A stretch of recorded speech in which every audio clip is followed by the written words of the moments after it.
Hello!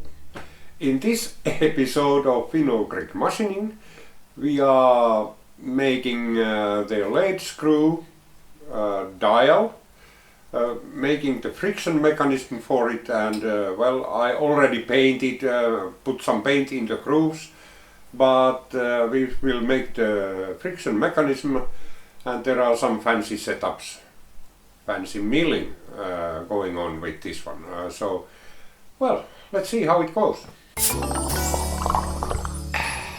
Well, this is the setup for making the friction mechanism. Well, first of all, there is a Woodruff miller, which I use to mill grooves inside this hole. And well, it's centered. I dialed this in again using this rubber. It was very rubberish to put in place, but well, easy enough. And then I have planned to use this kind of approach. This is just the thickness of the material. Thickness of the material is 10 millimeters, and the width of this Woodruff miller is 1.5 millimeters. And well, here is a calculation so that I get two grooves inside there, evenly located. The thing is that why didn't I do this in lathe is that these grooves should not extend all the way around, only halfway. And this one you cannot do in lathe. So now the first thing here is to adjust this top of this miller on top of I will be using a very simple method here. Just try this out and then lift the table until it goes there. Lifting still. Okay, we are still grabbing a little bit. Okay, there you are. Okay, now it's exactly on the top of the surface, exactly on my book. So what I'm going to put into those grooves are springs like this. These are in my stockpile of different types of springs. This is 1 millimeter wide spring steel, and I will cut off these fancy parts. I don't need them, and then I'm ending with straight, it's piano wire actually, and then I will be using two of these. And then there is a danger in here because now the cutting forces are trying to rotate this this thing, and well, because this is rotating this way, it is trying to rotate it this way, that way. So I have to counteract it. I need to rotate it this way. So I'm, well, no client milling here because client milling will result in disaster with this one. This is solid carbide thing, and it will break up very easily, this Woodruff miller. I don't know what's the correct word, Woodruff tool bit. Anyway, well, that's my plan. Yeah, the depth of the groove, it's 180 degrees wide, and the depth of that groove will be 3 millimeters. Well, hopefully it's not impossible to install into the lathe, but I believe two of these will create enough tension so that there is really friction, so you can adjust it, and hopefully it will become smooth. This is a Chinese way of doing this, I know, but this is the only way I can do it in my home shop, so that it's first of all invisible, and secondly I can do it. Okay, let's start milling. I have now touched it and also moved it in I found out that 3 millimeters is too much. 2 millimeters, it still accommodates the spring, but I think this tool cannot handle 3 millimeters. I'm really afraid of that. And now let's start milling this one.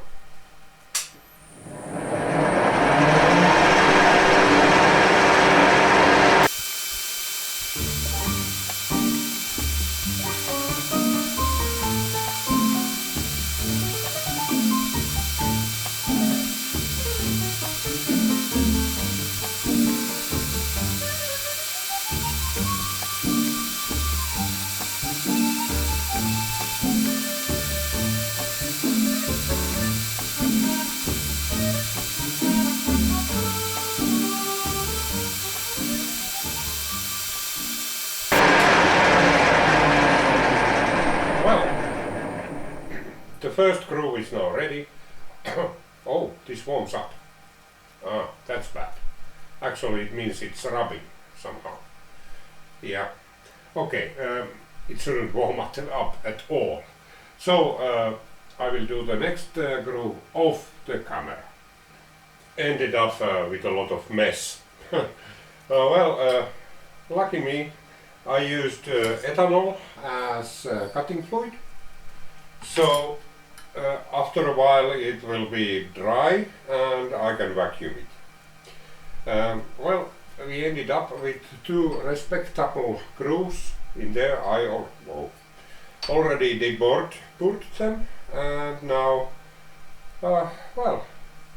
next step, installing it in place.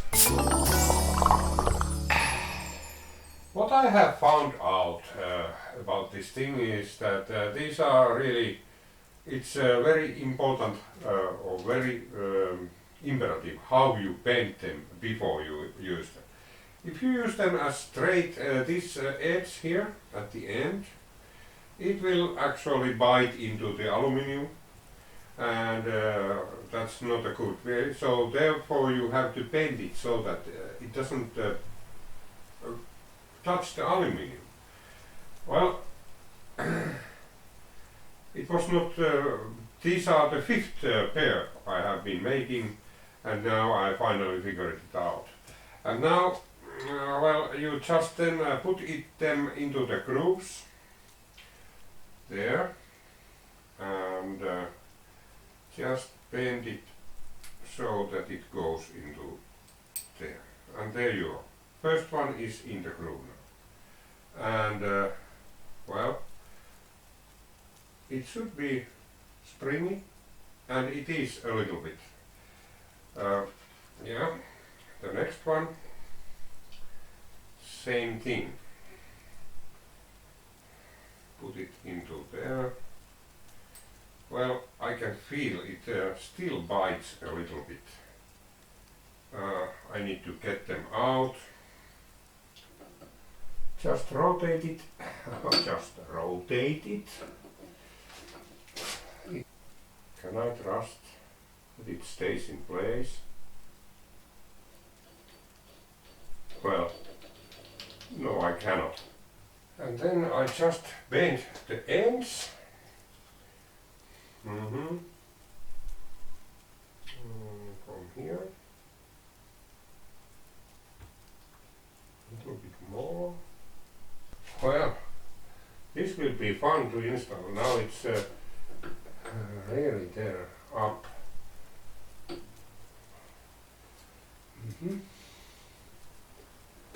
No, it was easy. Easy enough. And the next one, just into the groove.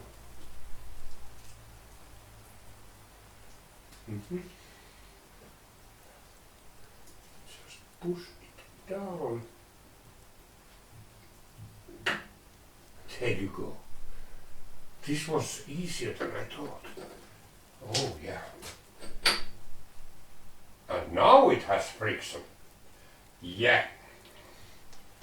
Now it is the correct friction.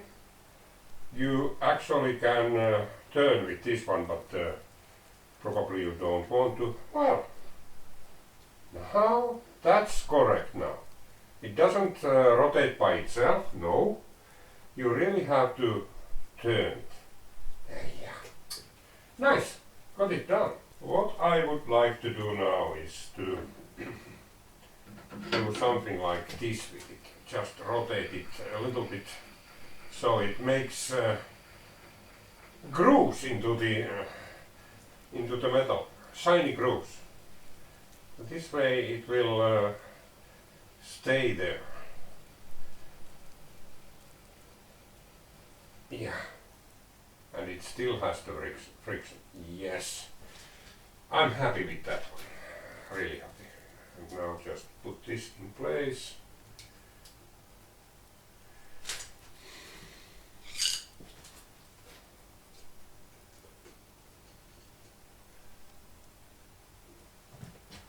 Well,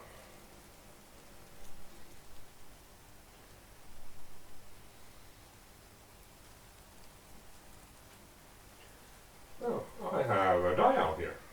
Now let's see, I have one mistake here somewhere. If I can find it. There you are. Well, that's one hole in the side. That one there. The hand wheel dial is now in place and running. There is enough friction so it doesn't move itself. Actually you need at least, well, I don't know the forces involved, but it feels good. It doesn't move it by itself, and it does not have stiction. Stiction is something that when you probably know what is stiction, but this is for those that don't know what this is. It is a thing that first you have to apply a great force to get it moving, but once you get it moving, it moves with a lot less friction. This, well, sticky in a way. This makes this type of things very hard to adjust. This one doesn't have that. It's probably the combination of steel and aluminium which makes it so that it doesn't have that property. I believe brass and steel have the same thing. They don't have stiction. But if I would have been using steel and steel, it definitely would have had that thing. Well, again, I was not thinking about this when I chose the material. I just took whatever I had available, but now it appears that this one was the correct choice. Well, this is about all of this episode of Finno Greek Machining. Well, next time, well, maybe I start making something else than tools and whatever. Let's see. Till then, see you!